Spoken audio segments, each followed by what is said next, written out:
It wasn't noticeable at first, at least not from the light-polluted suburbs of Washington, where stars were already barely noticeable grains of salt, sparsely speckled throughout the dark night sky.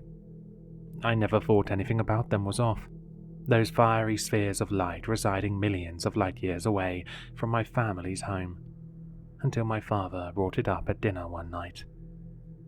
I was inhaling baked potatoes by the hole when I looked up to see him flipping through his folder, ruffling through copies of diagrams and star systems and formulas that gave me headaches just looking at them. My dad was an astrophysicist. He worked as a researcher at the National Lab, and that often meant long and tiring shifts. Some nights, he'd become so glued to his work that he wouldn't come home until it was well past midnight, and I'd hear him go right to bed minutes after coming through the front door without even brushing his teeth or changing out of his work clothes. Other nights, when he had no work, he'd go out into the front yard and set up his home telescope. Those nights were the best. I'd sit with him while he peered through the lens with his eyebrows scrunched in concentration. He'd play with the knobs and gears while pointing the telescope at different directions in the sky, and whenever he saw something he liked, he'd always beckon me over and peer into the lens after him. I'd stare in awe at the speckled grey surface of the moon, the great red spot on Jupiter, and Saturn's adornment of rings. My dad also showed me the more distant stars and galaxies, despite his telescope not being advanced enough to pick up on all the details. Nonetheless, I always loved the feeling of being able to see the wonders of space for myself. "Josie," my father said, the first time he spoke since we started eating. He was still staring down at his papers. "Look at this." He slid over the 2 sheets of paper. I took a look at the 2 images, both taken from his telescope, and could see that both contained a cluster of bright light in the center.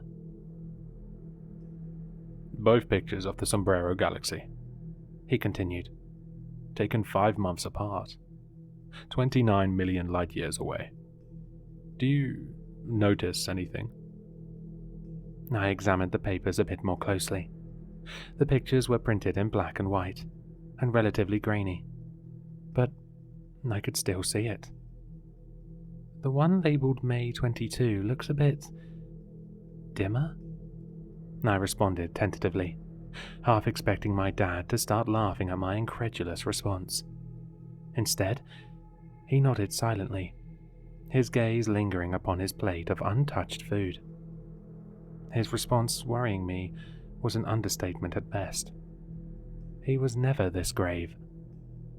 Sliding me another 2 sheets of paper, I was once again asked to compare the 2. This time, it was 2 pictures both labelled Messier 31, which was a galaxy 2.5 million light-years away from us.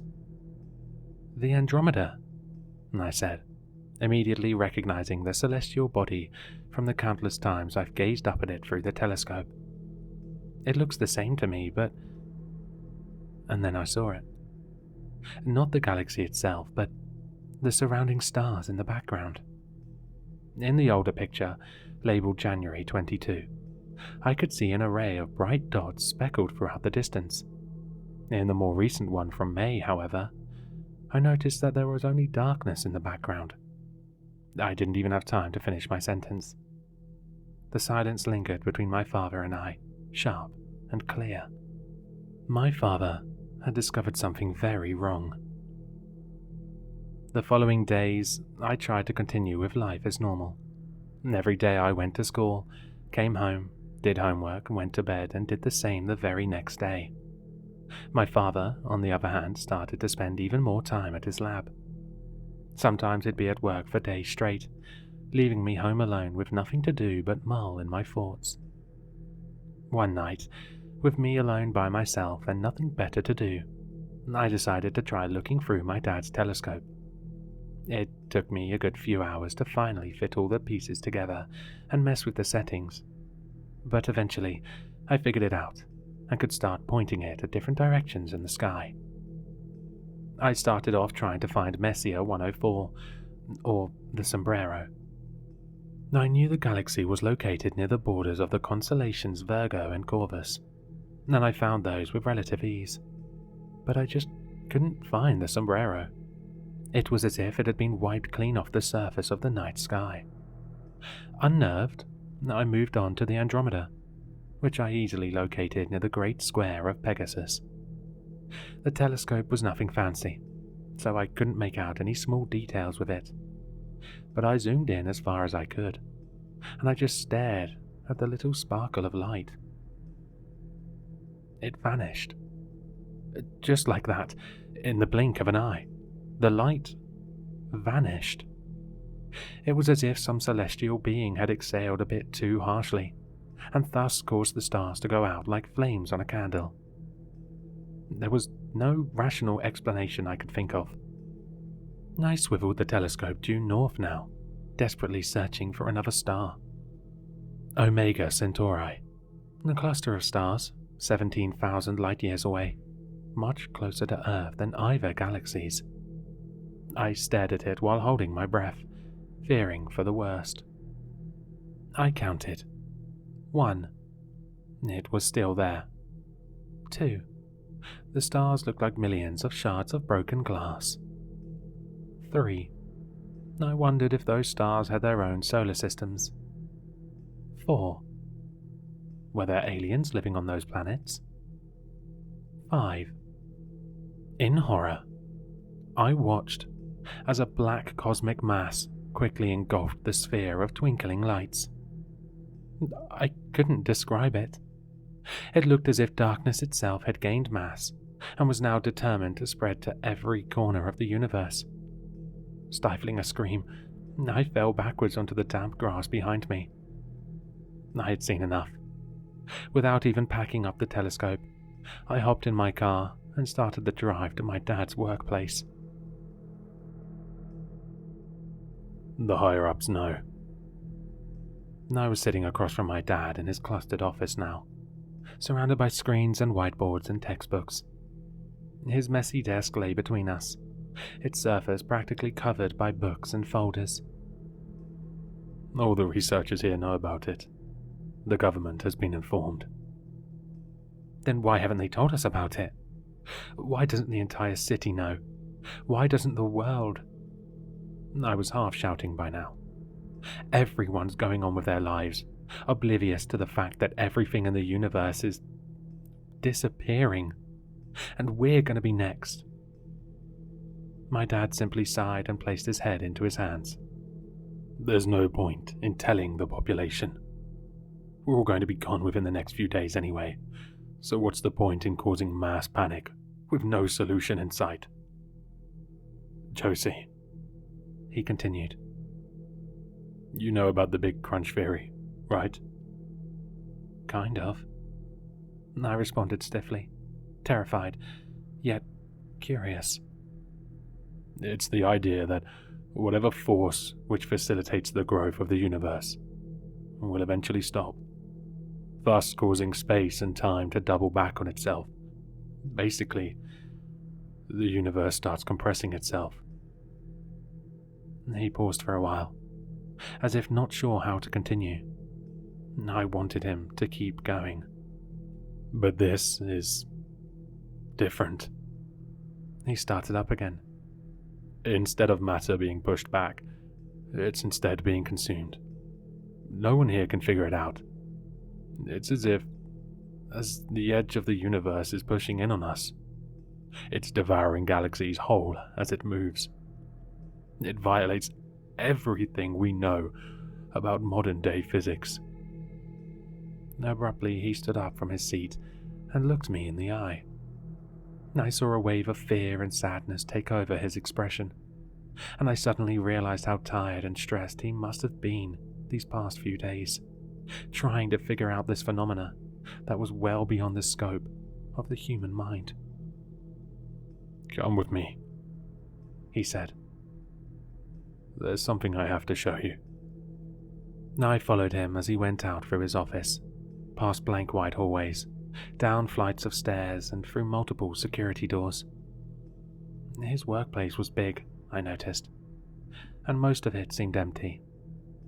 I assumed most of the other workers went home to spend their final days with their clueless and blissful families. Finally, we arrived at an iron trapdoor set into concrete floor. Upon opening it, I could see it was some sort of bunker. Neon panels of fluorescent light adorned the ceiling and illuminated the space with a dim glow. The walls were complete slabs of concrete, along with the floor. Wires ran along the cold surface of the floor like worms on the sidewalk after a rainstorm. The air was filled with the droning sound of buzzing machinery. In the center of the room stood a metal box. It was maybe the size of a small telephone booth, with hundreds of wires running into it. After walking closer, I could see that there was a door which led inside, which stood slightly ajar. LED lights flashed from multiple panels all over its interior. "You built this in the past week?" I turned to stare at my dad, incredulous. He smiled, an expression that looked more sorrowful than happy, and shook his head. "I've been working on this since I started working here 10 years ago. I just spent the last few days finishing it up. Ever since I've learned about Einstein's theory of the multiverse," he continued, "I've been determined to prove it. I haven't had time to test this out yet, but it's supposed to transport matter into parallel universes through wormholes, by compressing matter into..." He stopped suddenly. I watched as he walked up to me and firmly clasped his arms around my shoulders into a hug. The shoulder of my shirt was damp, I realized. He was crying. "I'll miss you, Josie," he choked out. Then he let out a weak bark of laughter. "Who knew my side project was going to come in use one day?" "What do you mean?" I asked, now starting to tear up myself. "Are you going to send me away? Aren't you coming with me?" "It's too risky. The more matter the machine has to transport, the more unstable it becomes. It's safer if it's just you. You have to live on. You have to warn the others. Who knows if this situation is limited to just our time frame." Before I could protest, he led me to the booth. "I love you, Josie. Don't forget me." Those were his last words, before he shoved me in and closed the door. I felt everything go dark, and then I was falling.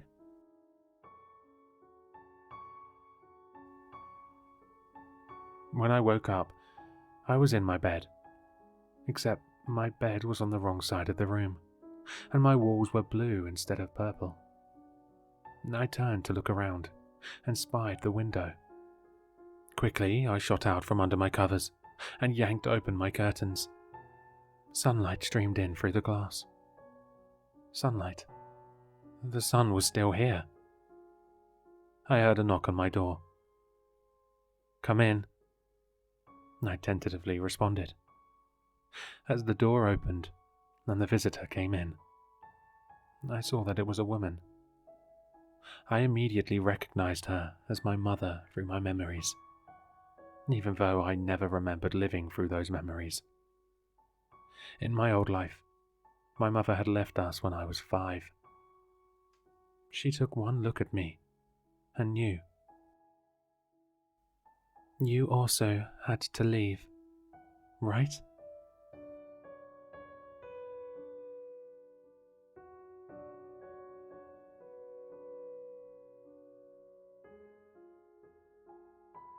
Hello, sinister listeners. If you've enjoyed this story, then you'll find all the author's information in the description below. For more content, be sure to like, comment, and subscribe to succumb to the sinister.